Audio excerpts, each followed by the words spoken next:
Welcome to the Big Gardens Grow Your Own summer program. My name is Stephanie Finklia. Today's lesson is all about seed saving.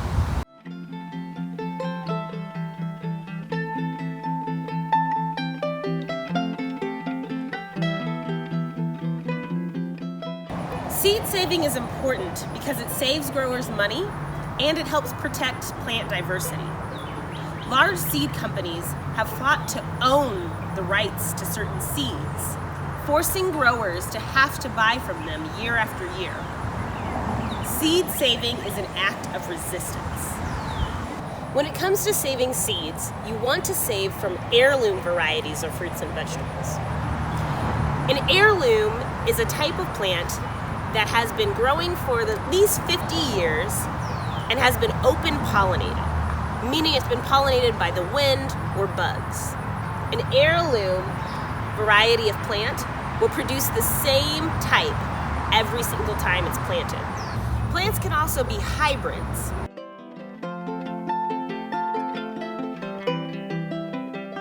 Today, the grain breeder no longer depends on natural variations as a basis for selection. In modern practice, he produces variations more quickly and surely by crossing or hybridizing, hoping to combine the good qualities of two or more varieties in a still better offspring. Opening the grain flower, he finds the 3 yellow anthers ready to burst and shed their pollen. Carefully, with a pair of tweezers, he removes these to prevent self-pollination. Then he inserts pollen taken from the flower of the other parent strain, bringing about cross-fertilization. So let's say pollen came from our Nebraska wedding and it mixed with our super sweet flower. The seeds that would result might be something like our sunrise sauce.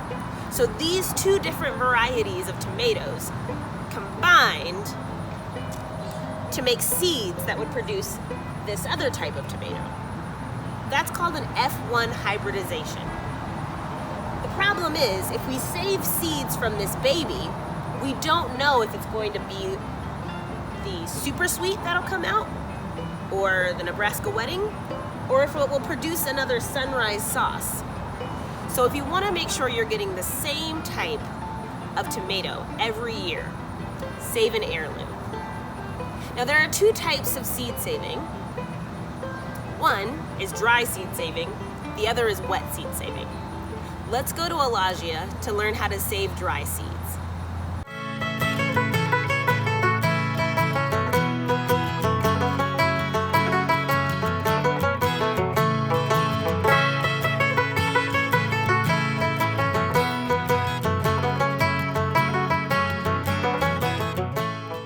We're going to harvest some flowers and make sure to cut flowers a little below the stem. Now, let's carefully split our flowers into 2 halves.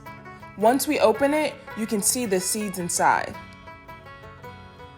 We can dump our seeds onto the piece of paper. Next, we can sift through and separate the seeds from the flower petals. Once our seeds are separated, put seeds in your envelope. Now, it's time to label it. The most important thing is the variety of the plant. This one is Marigold's Durango Mix. Labeling the date the seed was saved is also a good practice as well. Next, close envelope, and now we know how to dry seed save.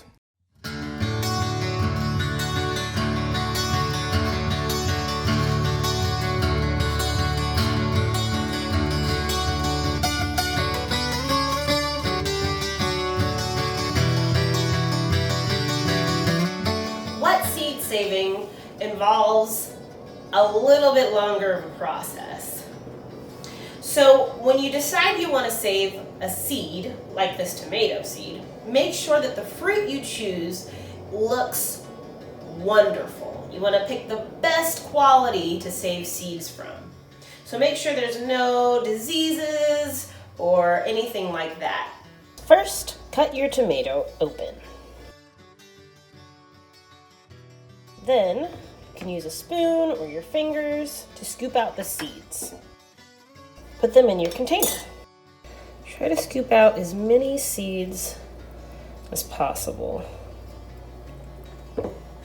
And it's okay to get pulp.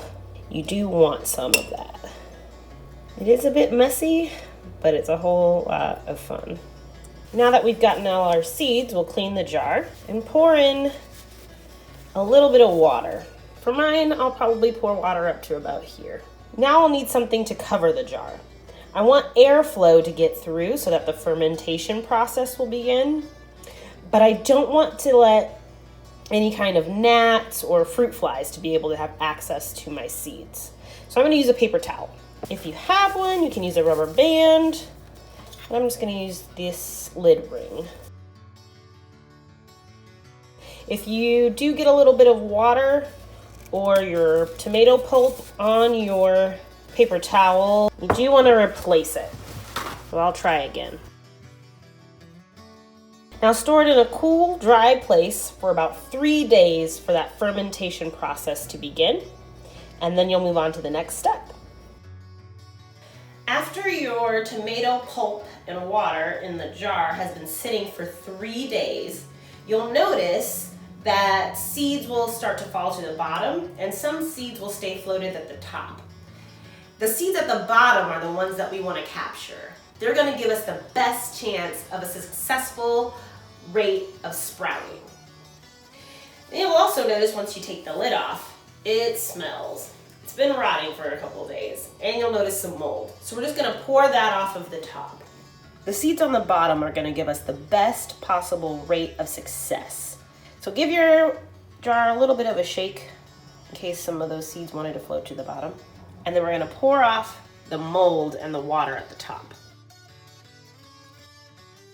Then, once you've done that and there's still pulp in there, put some more water in to kind of clean those seeds. And pour off the top again. You'll do this process a few more times until you get clean water and seeds at the bottom.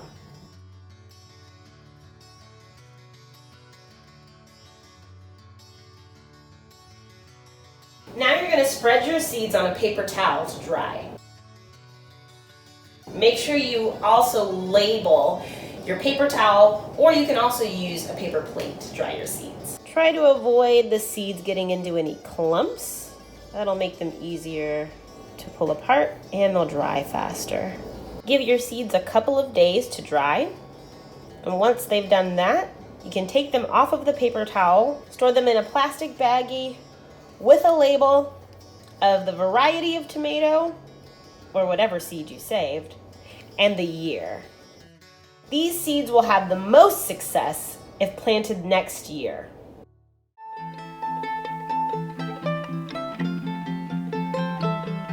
Now let's learn a little bit about seed libraries. A seed library is defined as an institution that lends or shares seeds.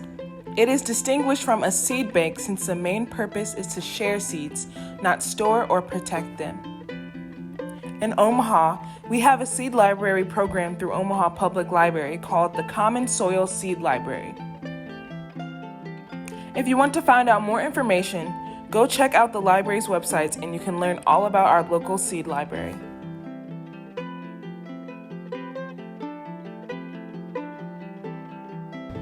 Thank you for joining us today and learning with us how to dry seed save, how to wet seed save, why seed saving is important, and what a seed library is.